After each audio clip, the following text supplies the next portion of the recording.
Assalamu alaikum wa rahmatullahi ta'ala wa barakatuh. Donc, on est arrivé les dernières séances à classer les réseaux en trois classes. Donc, on a dit que la classe A commence à partir de 1, 0, 0, 0 jusqu'à 126, 0, 0, 0. Et la classe B, donc le réseau 127 n'existe pas parce que c'est le localhost. Et la classe B commence à partir de 128 jusqu'à 191. Mais avec les deux premiers nombres sont de réseau et les deux derniers sont de l'ordinateur. Donc 128 0 jusqu'à 191 255 et pour les 00 c'est pour les ordinateurs. Et la classe C commence à partir de 192 000 jusqu'à 223 225 255 255 et 0. Voilà. Donc maintenant, pour l'attribution des adresses IP. Donc, puisque il existe trois classes, mais bien sûr pour les attributions des adresses IP, pour ne pas avoir des conflits des adresses IP, donc on va voir quelles sont les adresses IP concernant qu'on peut les configurer pour réaliser un réseau suite à la classe A et suite à la classe B et à la classe C. Donc le but de la division des adresses IP, donc le premier but, c'est pour bien faciliter la recherche d'un ordinateur. Parce que la première étape, pourquoi les trois réseaux ou les trois classes sont classés en classe A et classe B et classe C. Donc le premier but, c'est le but de la division des adresses IP en trois classes A, B et C est de faciliter la recherche d'un ordinateur sur le réseau. En effet, avec cette notation, il est possible de rechercher dans un premier temps le réseau que l'on désire atteindre, puis de chercher un ordinateur sur celui-ci.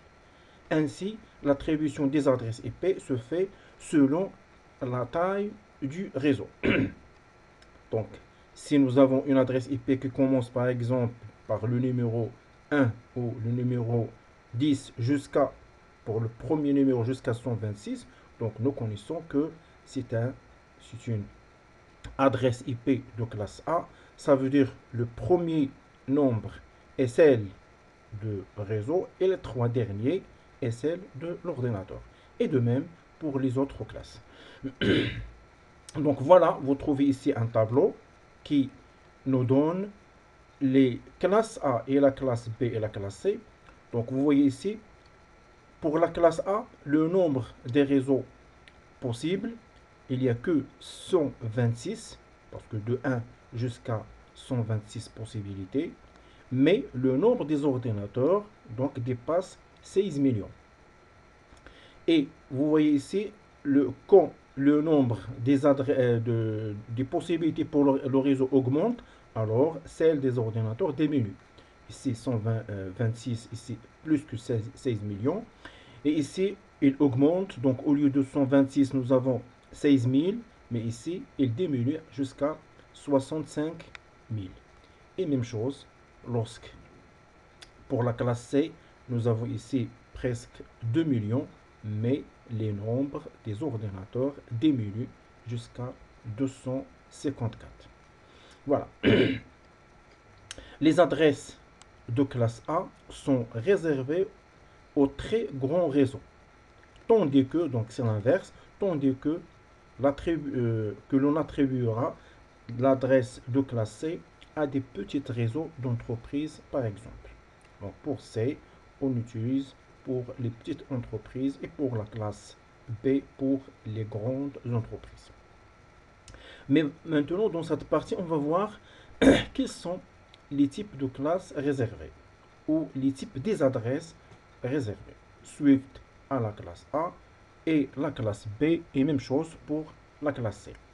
Dans les réseaux, chaque ordinateur a besoin d'une adresse IP pure ou pour communiquer Donc ça, c'est une erreur d'écriture. Pour communiquer avec les autres. Bien sûr, pour la communication sur le réseau, donc chaque ordinateur, il doit avoir une adresse IP.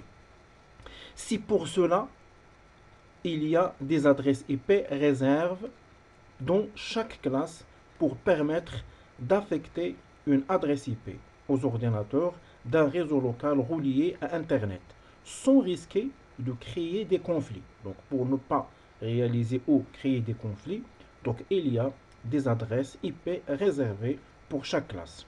Donc créer des conflits d'adresses IP sur le réseau des réseaux. Il s'agit des adresses suivantes. Alors, adresse IP privée de la classe A. Donc nous connaissons que pour la classe A, il commence à partir de 1 pour le premier nombre jusqu'à 126. Mais pour les adresses IP réservées, pour ne pas créer des conflits, donc en commençant à partir de 10, 001 jusqu'à 10, 255, 255 et 254.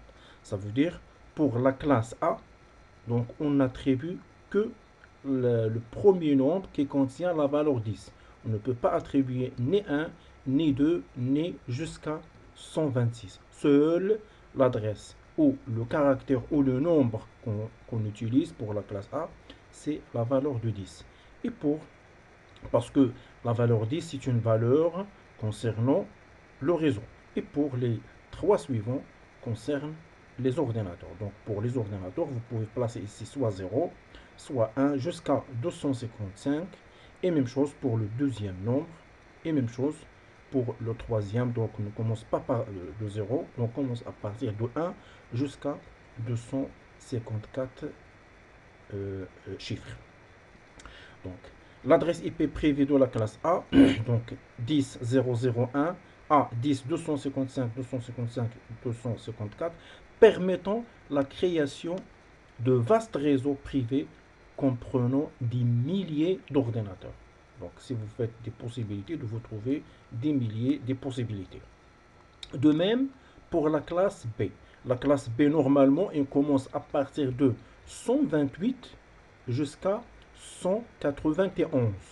Si vous révisez, si vous retournez en arrière, vous trouvez ici pour la classe B, normalement, à partir de 128 et pour le premier chiffre jusqu'à 191. Mais pour la classe B, on utilise normalement le premier chiffre ne se modifie pas. Donc c'est 172 et toujours 172.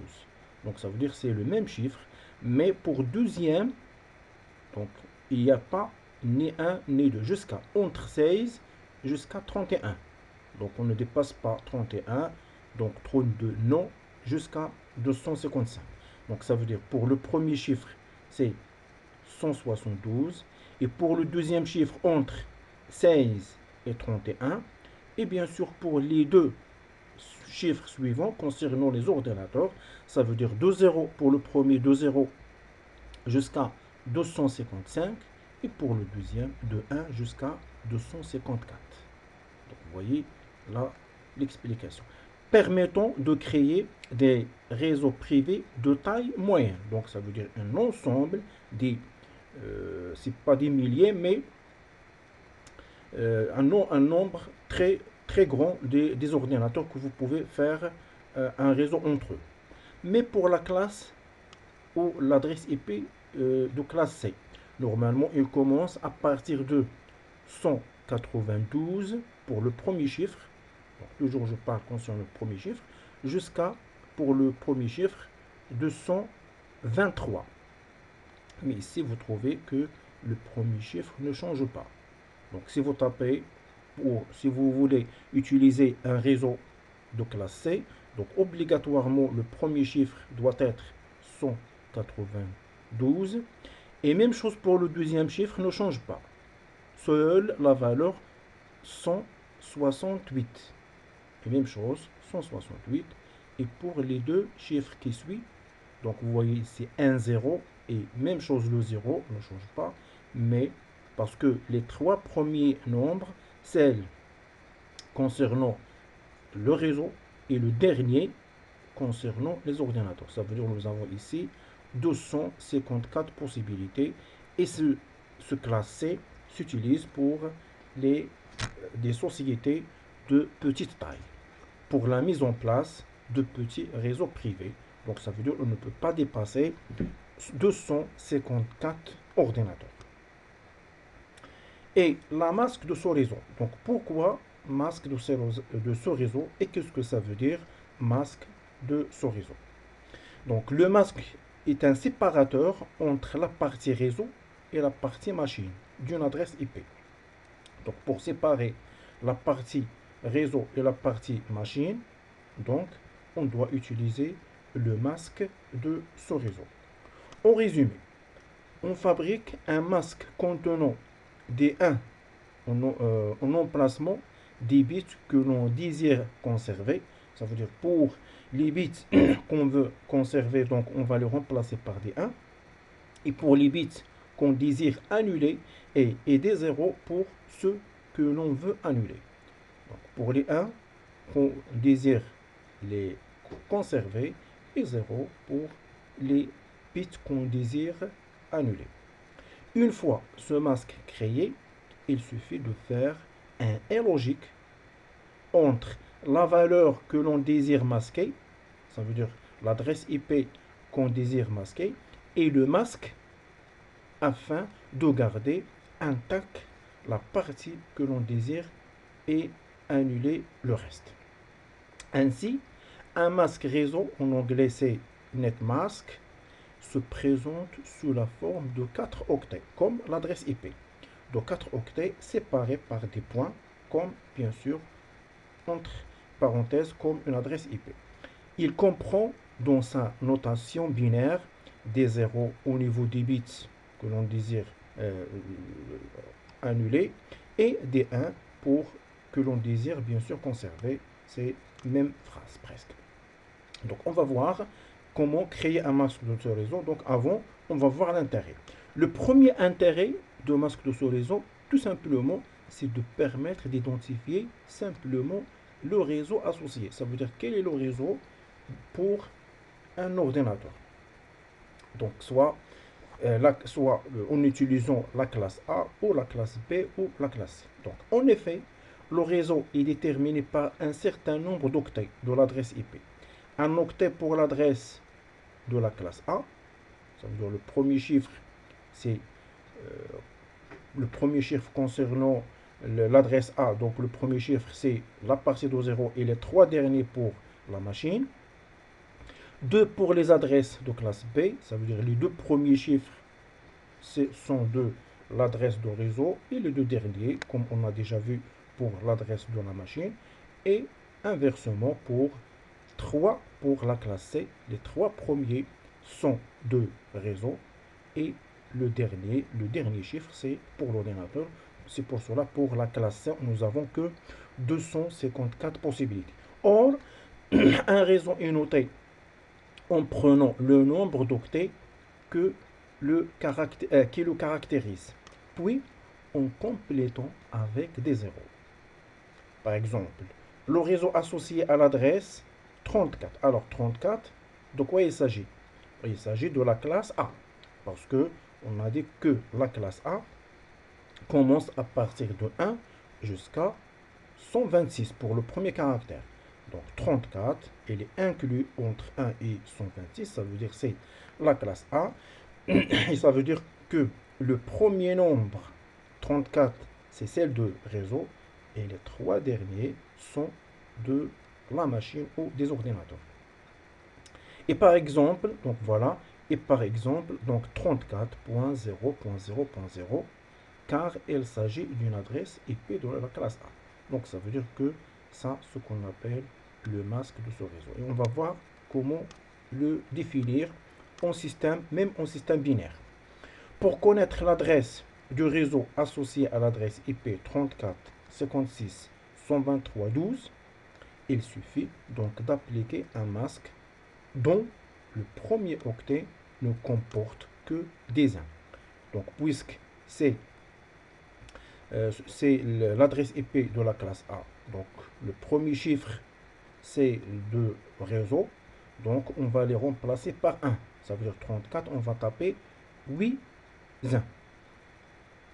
Ça veut dire 1 8 fois.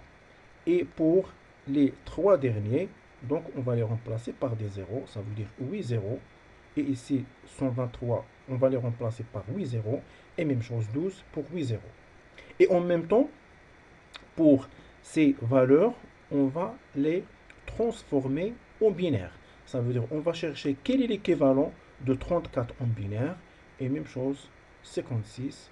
Et même chose, 123 et 12. Donc, il suffit donc d'appliquer un masque dont le premier octet ne comporte que des 1, soit 255, en notation décimale, puis des 0 sur les octets suivants.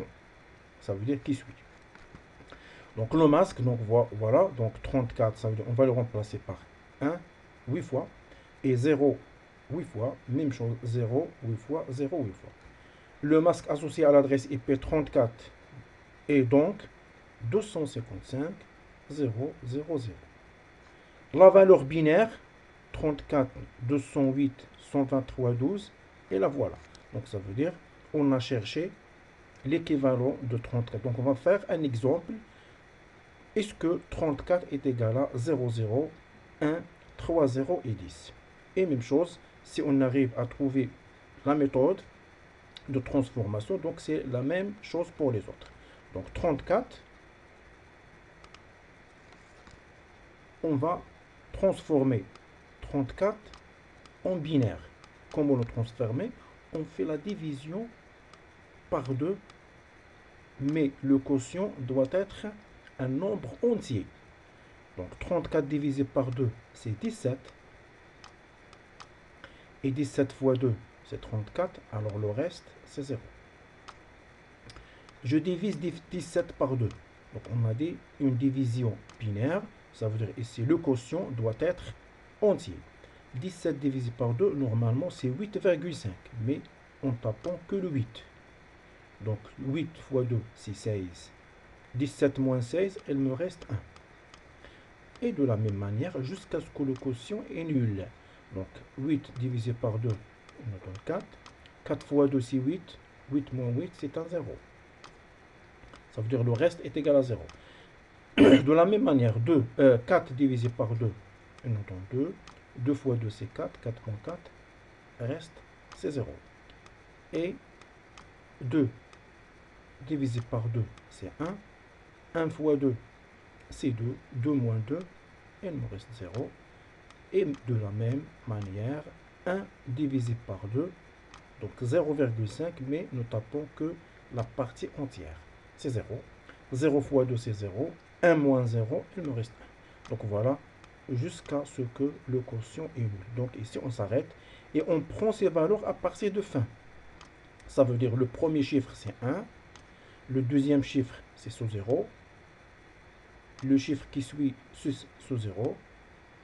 Et après, ce 0. Et après, il y a 1 et 0. Mais ces chiffres, on doit les compléter jusqu'à ce qu'on doit avoir 8 nombres. Donc, vous avez 1, 2, 3, 4, 5, 6. Donc, en ajoutant à gauche deux valeurs 0. Parce que, normalement, en mathématiques, les nombres, par exemple, si je tape la valeur 11, à quoi est égal 11? Il peut être égal à 0, 11. Parce que la valeur 0 qui est à gauche, elle n'a pas d'intérêt ou elle n'a pas de valeur. Et est égal même en tapant une infinité de 0. Donc ça reste toujours est égal à 11. Donc, notre valeur finale, c'est 0, 0, 1010. Voilà, nous retournons, on va trouver ici 0, 0, 1010. Et de la même manière, 208, normalement, vous devez avoir 11, 0, 1, 4, 0. Et même chose pour 123. Et même chose pour 12. Si vous divisez 12 par 2, vous trouvez 11, 0, 0. Ça veut dire 1100. Donc, 4 chiffres. Et vous devez les compléter à droite par 4 0. Voilà la méthode de la recherche de l'équivalence d'un décimal vers le binaire, que vous avez déjà vu en première année. Un est logique entre ce chiffre et ce chiffre. Donc un est logique entre l'adresse IP et le masque donne ainsi le résultat suivant. Donc voilà. Le est logique, ça veut dire que les deux valeurs doivent être, si le premier chiffre équivalent au deuxième chiffre, par exemple, ici vous avez 0 et 1, le est logique, il va donner 0. Et 0, 0, il donne 0, mais la seule valeur qui donne 1, donc c'est 1 et 1. Donc voilà, le premier chiffre, donc c'est l'équivalent de 34, ici 208, et ici 123, et ici 12. Et ça, c'est le masque de ce réseau, donc avec 8 1 et 8 0, 8 0 et 0. Donc il est logique entre eux. Donc 0 et 1, donc c'est, il va donner 0. 0 et 1, il va donner 0. Donc 1 et 1, il donne 1. Et vous avez ici des 0 avec les 1, il donne des 0. 1 avec 1, il donne 1. Et 0 avec 1, il donne un 0. Et vous avez ici que des 0. Ça veut dire n'importe quel chiffre équivalent, il va donner des 0, des 0, des 0. Comme cette partie. Parce que des 0, des 0 et des 0. Donc voilà, le résultat final. Donc ici des 0. Les voilà. Si on transforme ces valeurs en décimales, donc les 0, ils donnent 0. 8 0, ils donnent 1 0. Et 8 0 donne 1 0. Et pour le premier, c'est la valeur de 34. Donc soit 34 0 0 0. Il s'agit bien du réseau associé à l'adresse 34 208 123 et 12. Donc c'est ça la méthode qui nous permet de chercher le masque de ce réseau d'une adresse IP. Donc généralement, donc, il y a une méthode, donc suite à la première valeur. Directement, si vous trouvez le premier chiffre, il appartient à une classe, par exemple ça, il appartient à la classe A, alors directement, vous laissez cette valeur et pour les autres, vous les remplacez par des zéros. Ça, sans casser la tête avec des calculs. Par exemple, si vous avez la valeur suivante, je prends une autre. Donc la valeur suivante, par exemple, 40 et 123.0 et 0.15. Alors, 40, elle appartient à l'intervalle de la classe A. Ça veut dire la première ou le premier chiffre concernant le réseau et les trois suivants concernant la machine. Donc ça veut dire automatiquement la masque de ce réseau c'est 40.0.0.0. Et de même, par exemple, 191.15.12 et .13. Donc 191, il appartient à la classe B. Ça veut dire les deux premiers, c'est pour le réseau. Et les deux qui suivent, c'est pour l'ordinateur. Ça veut dire on laisse 191.15 et le reste, c'est 0. 12, c'est équivalent à 0. Et 13, équivalent à 0. Et de même pour la classe C. Pour la classe C, si vous avez le chiffre, par exemple 192, et ici 13, et ici par exemple 0, et ici par exemple 2. Alors, les trois premiers concernant le réseau et le reste pour la machine. Ça veut dire vous laissez 192 et 13. Et donc, pour ne pas avoir ici un problème de compréhension, donc au lieu de 0, par exemple, vous avez 20. Alors, vous laissez 192.13.20 et .0. Donc, seul le chiffre, le dernier chiffre qu'on remplace par 0. Donc, voilà.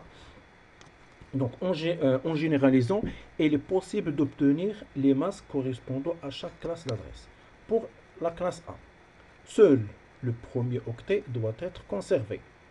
Donc, voilà, les 1 et les autres des 0. C'est-à-dire 255.000 en notation décimale. Pour la classe C, pour la classe B, les deux premiers octets doivent être conservés. Ça veut dire les premiers avec 8, 1 Donc, et 1 8 fois, et 0 8 fois, 0 fois, ça veut dire 255.0.0.